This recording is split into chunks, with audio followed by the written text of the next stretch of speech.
हम लोग क्लास 12 के 50 के आगे जो ऑब्जेक्टिव था उसको देखेंगे।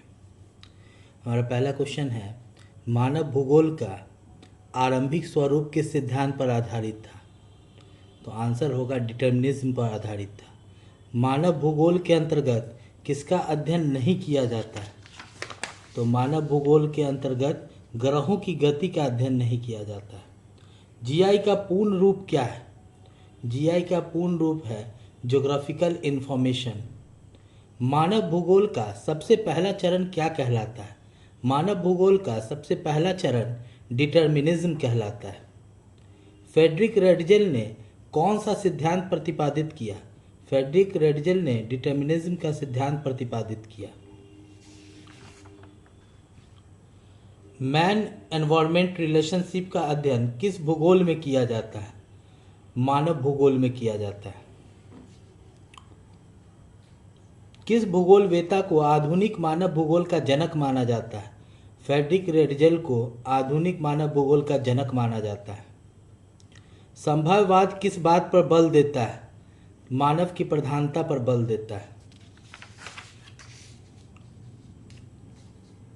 मानव भूगोल का कौन सा युग तकनीक और वैज्ञानिक विकास पर आधारित है?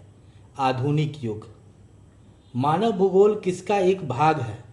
सामाजिक भूगोल का।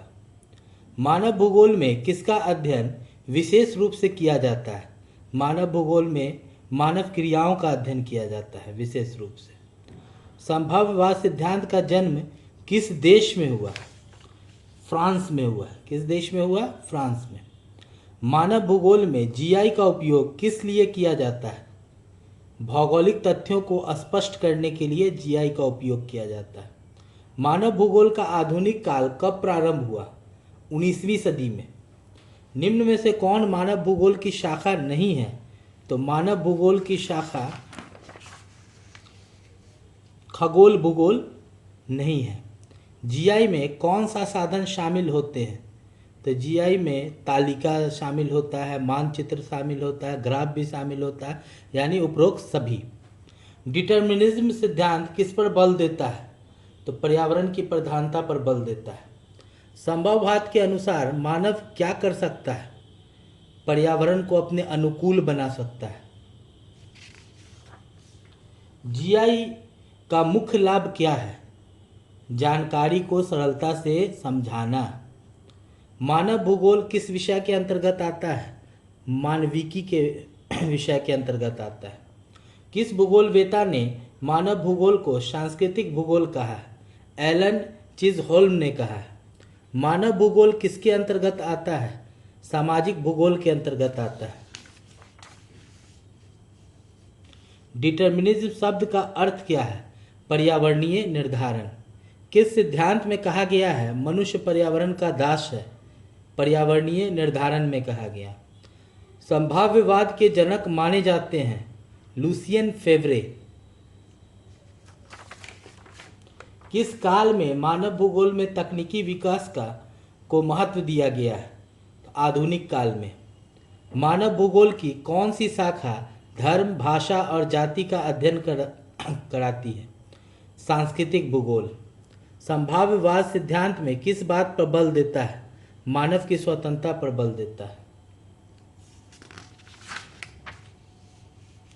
आधुनिक मानव भूगोल का आधार क्या है? आधुनिक मानव भूगोल का आधार पर्यावरण और मानव के बीच सहभागिता है। मानव भूगोल में जीआई किस लिए प्रयोग होता है? तो मानव भूगोल में जीआई भूगोल से संबंधित जानकारी को सरल एवं रोचक बनाने के लिए प्रयोग होता है। किस काल में मानव भूगोल में केवल प्राकृतिक तत्वों का अध्ययन होता है? डिटर्मिनिज्म काल में। मानव भूगोल में जीआई कौन सी विधि की जानकारी प्रस्तुत करता है? तो जीआई जो है आपको मानचित्र, ग्राफ, तालिका, इन सभी चीज़ों को प्रस्तुत करता है। डिटर्मिनिज्म में किसकी प्रधानता मानी जाती है? पर्यावरण की प्रधानता मानी जाती है। संभववाद का मतलब क्या है? संभववाद का मतलब मानव अपनी सुविधा के अनुसार पर्यावरण को बदल सकता है। मानव भूगोल की किस शाखा में नगरों का अध्ययन किया जाता है? नगर भूगोल में।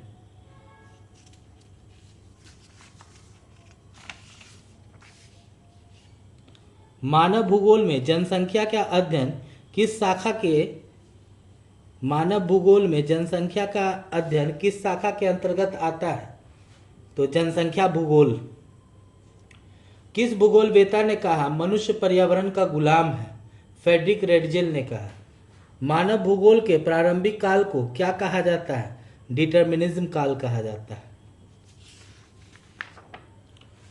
मानव भूगोल में जीआई का महत्व क्यों है? जानकारी को रोचक बनाने के लिए। आधुनिक मानव भूगोल किस पर बल देता है? मानव और पर्यावरण की सहभागिता पर बल देता है।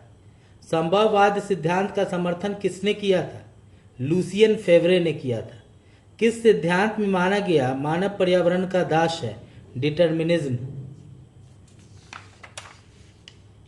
मानव भूगोल का मुख्य केंद्र बिंदु क्या है? मानव एवं पर्यावरण संबंध। जीआई का उपयोग किस कार्य के लिए होता है? भूगोल से संबंधित आंकड़ों को चित्रात्मक रूप में दिखाने के लिए।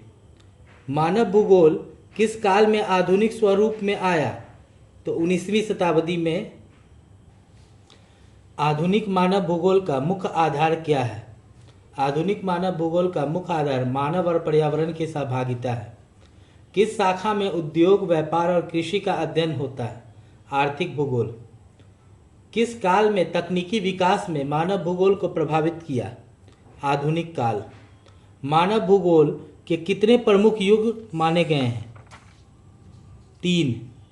मानव भूगोल की किस शाखा में धर्म, भाषा और परंपराओं का अध्ययन होता है?